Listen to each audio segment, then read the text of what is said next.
Have you ever dreamed of capturing the human spirit on canvas? You're in the right place. Portrait painting can feel intimidating, but guess what? I'm breaking it all down in a brand new 5-part series. This series will guide you from a truly blank canvas to a stunning portrait. In episode 1, I will be covering essential foundations, how to gesso your canvas perfectly, and 3 different ways to transfer your reference photo. Then in future episodes, we'll dive into acrylic and oil underpainting, flesh tones, and those final life-giving details. Now, don't forget, stick around to the end for a sneak peek of episode 2, where we will explore acrylic washes, mixed media, and more. Hi, I'm Vickie, and welcome to my art channel. But before we get started, if you're not sure which canvas is right for your project, check out my previous video where I cover how to choose the perfect canvas for your needs. Now, let's get started. First up, how do we gesso?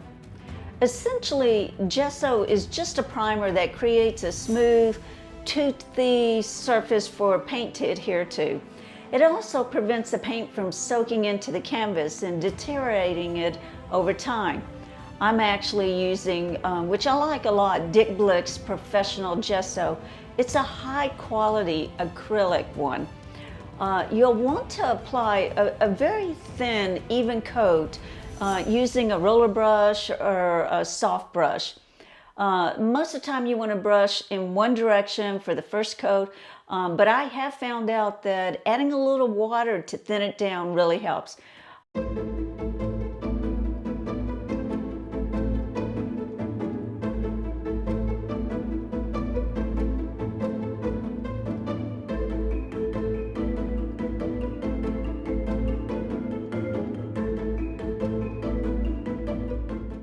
You do need to let it dry completely. You'll know when it's dry when it's no longer tacky to the touch. Next, apply a second coat of gesso, this time brushing in the opposite direction to kind of create a crosshatch pattern. This will give you a beautiful even surface, and if you need to sand it again lightly, that's not a problem. I usually only put about 2 coats, but you can put 3. And there you have it, a perfectly gessoed canvas ready for your portrait. I love sharing these tips with you and hope you'll find these episodes valuable. I want to invite you to explore more of my work. You can find original artwork, high quality G-clay prints, and fine art paper prints at VickieWessonArt.com. I really appreciate it. Your support allows me to continue creating and sharing these tutorials. We're about to dive into 3 different ways to transfer your photo reference.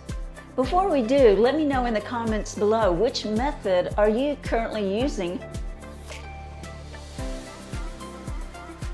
Now, let's talk about transferring your reference photo onto the canvas. There's several ways to do this, and I'll show you the 3 most popular methods at this time frame. First, using a projector. This is quick and accurate method, especially for larger canvases. Make sure your projector is properly aligned to avoid any type of distortion. Simply project your image onto the canvas, trace the contour lines with a pencil. Now, before you go crazy tracing, let's think about where we're putting the portrait, where it looks good on the canvas. You may have heard of the rule of thirds or the golden mean. I know it as the golden mean. It's basically about making your composition look more balanced and interesting. So imagine dividing your canvas into 9 equal boxes, 3 across, 3 down. Try to place the important parts of your subject where those lines cross or along those lines. It just makes it look better, and it's super important for lining your portrait correctly. Since eyes are the soul of the portrait, placing them strategically creates a much more engaging composition. And to keep my sketch intact, I like to ink over the pencil lines. It's a great way to make sure I don't lose my initial drawing.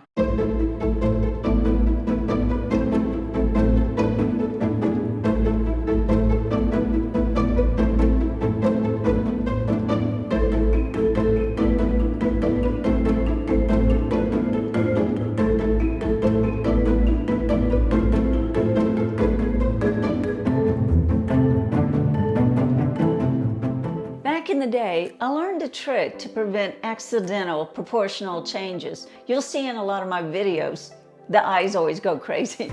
I create a separate acetone drawing for the key features. That way, if I get too enthusiastic about my background underpainting, I can always double check, correct any areas that I might have made features that are too big or too small. Let me know in the comments if you've ever tried this.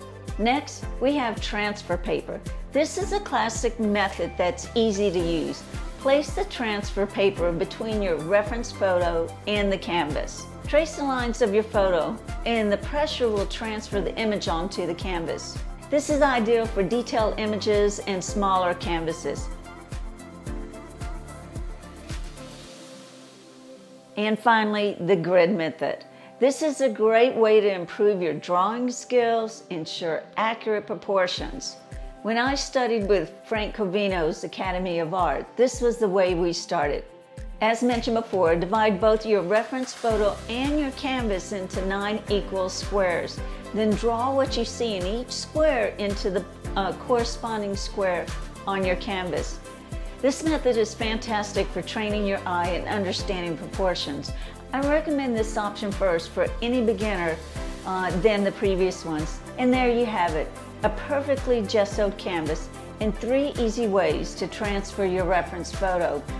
In the next episode, we'll move into acrylic underpainting where we will start building up the structure of our portrait. But don't forget to subscribe and hit the notification bell so you don't miss it. And here's a sneak peek of what's coming next. Thank you for watching.